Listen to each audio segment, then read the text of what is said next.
Halo teman-teman, pada kesempatan kali ini kami dari kelompok 2 akan membawakan materi kami dengan materi penyusunan laporan keuangan dalam mata kuliah teori dan seminar akuntansi.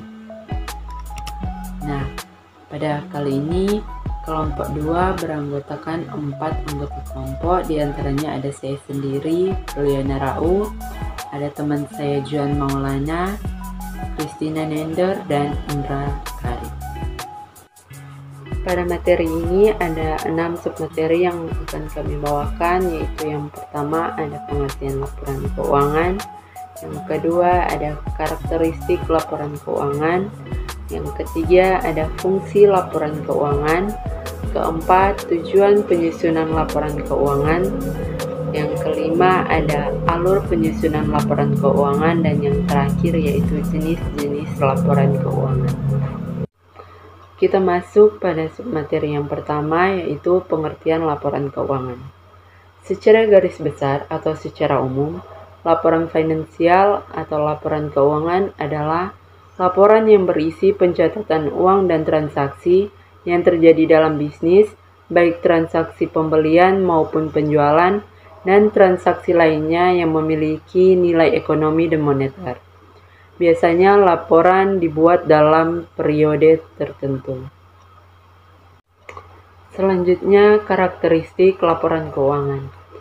Adapun beberapa karakteristik laporan keuangan yang harus dipenuhi dalam membuat laporan, yaitu diantaranya karakteristik yang pertama yaitu relevan. Laporan keuangan dikatakan relevan jika informasi yang disajikan mempengaruhi keputusan ekonomi pengguna, yaitu membantu mereka dalam mengevaluasi kejadian di masa lalu, masa kini, serta mengoreksi hasil evaluasi di masa lalu. Karakteristik yang kedua yaitu dapat dipahami. Kualitas yang penting dalam membuat analisis laporan keuangan adalah memiliki karakteristik laporan keuangan yang dapat dimengerti dan mudah dipahami bagi setiap pengguna. Karakteristik yang ketiga yaitu dapat dibandingkan.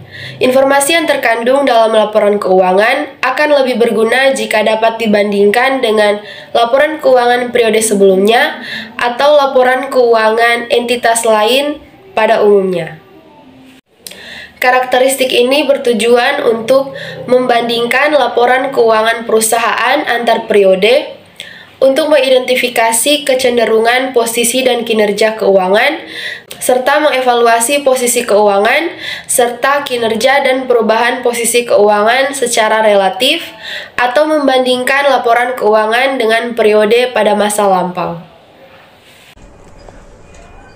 Kita masuk yang keempat, andal. Laporan keuangan dikatakan andal apabila informasi yang disajikan dalam laporan keuangan bebas dan tak terikat dengan pengertian yang menyesatkan dan kesalahan material. Menyajikan semua fakta yang ada secara jelas dan jujur, serta informasi yang disajikan telah terverifikasi. Selanjutnya masuk dalam fungsi laporan keuangan. Ada 4 fungsi laporan keuangan, yaitu yang pertama sebagai bahan evaluasi kerja, perencanaan dan pengembalian keputusan. Yang kedua, sebagai bahan pertimbangan dan pertanggungjawaban pada perusahaan. Yang ketiga, untuk menunjukkan kredibilitas perusahaan. Yang keempat, untuk menggambarkan kondisi perusahaan. Mari kita masuk dalam tujuan penyusunan laporan keuangan. Menyediakan informasi posisi keuangan, kinerja keuangan, dan laporan arus kas suatu entitas yang bermanfaat bagi sejumlah besar pengguna dalam mengambil keputusan ekonomi oleh siapapun yang tidak dalam posisi meminta laporan keuangan khusus untuk memenuhi kebutuhan informasi tertentu. Laporan keuangan juga bertujuan untuk menunjukkan apa yang telah dilakukan oleh manajemen atas sumber daya yang disampaikan kepadanya. Baiklah, kita masuk ke dalam alur penyusunan laporan keuangan. Untuk masuk dari identifikasi transaksi, analisis transaksi, pencatatan pada jurnal, posting ke dalam buku besar, neraca saldo, jurnal penyesuaian, neraca saldo setelah penyesuaian, dan penyusunan laporan keuangan. Kita masuk dalam submateri yang terakhir, yaitu jenis-jenis laporan keuangan.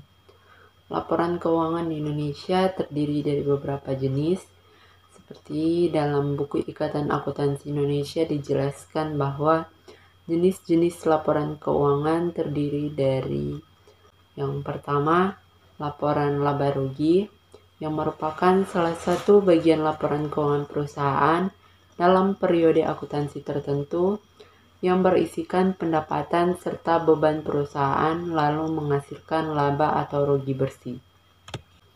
Laporan yang kedua yaitu laporan perubahan ekuitas, di mana laporan ini berisi informasi mengenai perubahan modal akibat penambahan serta pengurangan laba atau rugi dan transaksi keuangan pemilik modal.